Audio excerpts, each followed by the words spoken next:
Before I go to that, I'll just quickly want to react to the Ghana question, which I thought was also very, very powerful. Yeah. And you've asked, how can we learn from their experience? Exactly, yes, proceed. My thinking is, it takes a lot of discipline and humility to do what the Ghanaians are doing. For me, it's as basic as that. If you look at our politics, it's very toxic.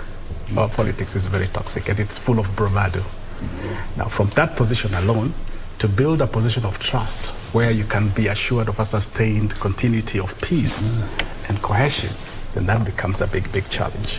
So we are different in that sense. And I've had the privilege of socializing with Ghanaians, so I can attest to that.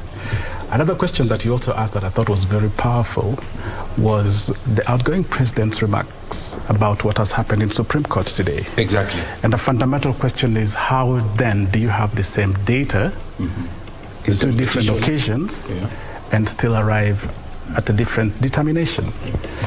That's curious if anybody was to ask you that.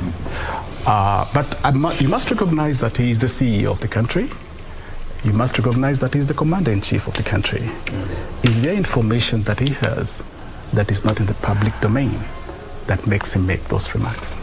Because those are very powerful and weighty and damaging comments, in my view.